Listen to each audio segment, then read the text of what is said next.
जय श्री कृष्ण। हम बात करेंगे सिंह राशि की 26 से 1 फरवरी के बीच के 26 जनवरी 1 फरवरी में कैसा वक्त जाने वाला है। मैं बार बार पिछले वीडियो में कहता रहूं कि राहु केतु ने आपको बहुत स्ट्रांग बना रखा है, बहुत अच्छी पोजीशन है, लेकिन भाई पोजीशन एक सी कभी नहीं रहती है। राहु केतु वर्गोत्तम है, इसमें कोई दो राय नहीं है कि ये बहुत स्ट्रांग प्लैनेटरी पोजीशन है। नक्षत्र जो है विम्सिकल कैरेक्टर बना रहे हैं, मैरिटल और बिजनेस रिलेशनशिप, प्रोफेशन, इनमें एक अनिश्चितता की सी स्थिति बनी हुई है। न जाने कब तक रहेगा, कब क्या कोई चेंज आ जाए, क्या परिवर्तन आ जाए, कुछ नहीं पता। अब क्या है कि शनि इसको मदद कर रहे हैं, शनि अष्टम भाव में है, तो एक तो ये शनि का गोचर जब अष्टम में चल रहा है तो थोड़ा ध्यान रखने की जरूरत है। ये प्रोफेशन को टर्न अप करता है, चेंजेस लाता है। गुरु यहाँ पर वक्री है।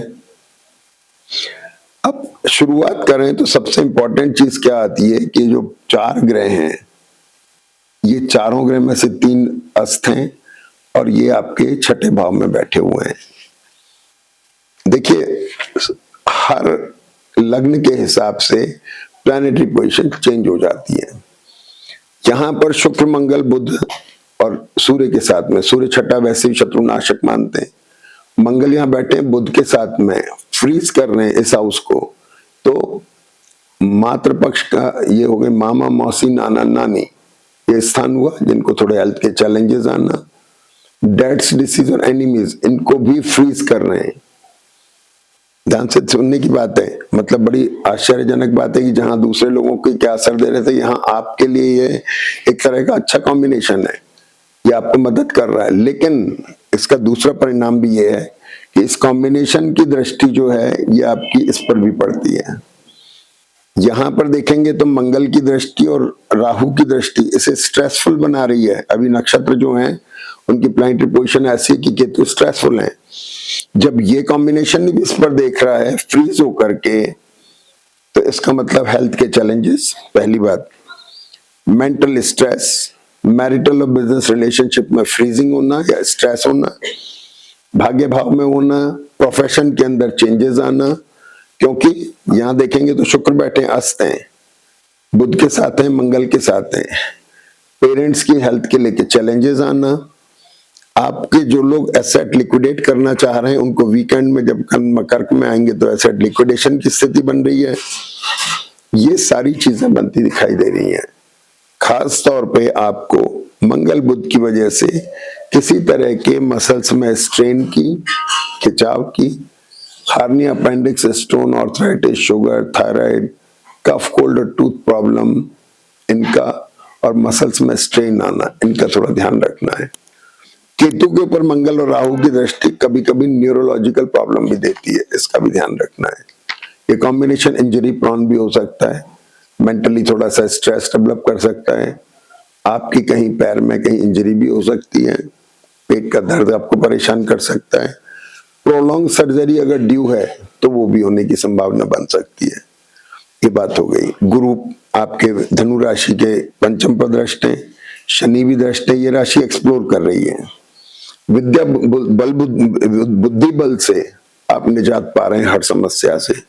हालांकि कॉम्बिनेशन सिर्फ एक स्ट्रेस और आपको हेल्थ के चैलेंज दे रहे, इसके अलावा ये कॉम्बिनेशन यहाँ पे अच्छा है। नुकसान इतना हेल्थ के लिए आपको ध्यान रखना है। जिसकी जन्म पत्री अच्छे मोड में उसको फायदा दे रहे हैं, जिसकी नहीं है चैलेंजिंग मोड में, उनको थोड़ा ध्यान रखने की जरूरत है। प्रोफेशनल जो उठापटक है उनको परेशान कर सकती है। ये बात हो गई। अब आ जाइए राहु 7th हाउस में बैठे हुए हैं। इस वीक के अंदर शनि और मंगल की वजह से राहु स्ट्रेसफुल है, तो आपके मैरिटल और बिजनेस रिलेशन, प्रोफेशन, स्पाउस के साथ रिलेशन या उनकी हेल्थ, इनके ऊपर असर आ सकता है। राहु की दृष्टि गुरु पर है जो डिससेटिस्फैक्शन बता रहा है। राहु की दृष्टि तीसरे स्थान पर है, वहां भी आपके सिबलिंग्स के पार्ट पे आपके एफर्ट्स को लेकर के भी एक थोड़ा हल्का सा नमना सा दिखाई दे रही है। ये चीजें आ गई। अब आगे बढ़ते हैं। सब वीक के शुरुआत में चंद्रमा हो गए मेष राशि में। मेष के चंद्रमा पर केतु और मंगल दृष्ट हैं, स्ट्रेसफुल है, थोड़ा ध्यान रखना है इमोशनल उसमें ब्रेकडाउन से या इमोशनल स्ट्रेस से। आपका द्वादशेष चंद्रमा यहाँ बैठा है, खर्च करा सकता है, ऑल ऑफ सडन आपने पता लगा निर्णय करने का, नहीं चलो करो इस काम को, तो वो थोड़ा सडन गलत भी इफेक्ट उसका आ सकता है, थोड़ा ध्यान रखने की जरूरत है।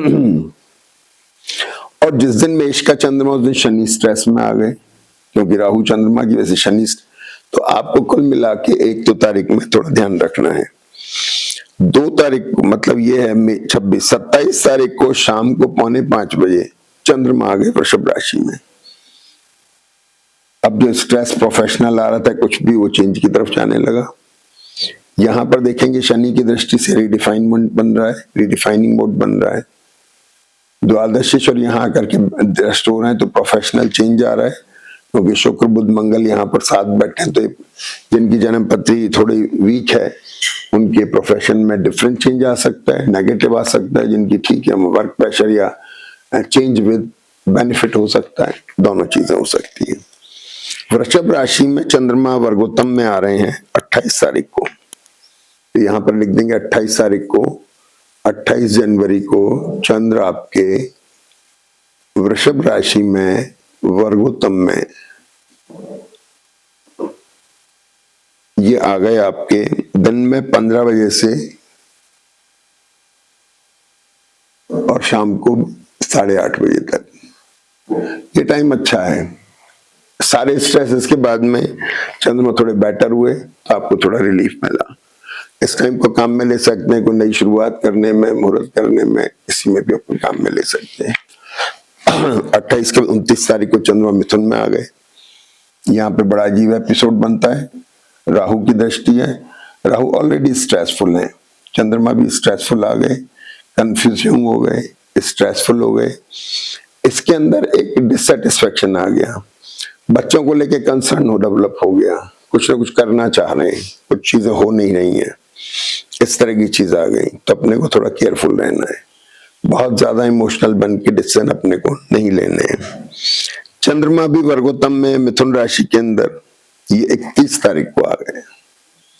30 जनवरी को चंद्रमा मिथुन राशि में वर्गोत्तम में हो गए।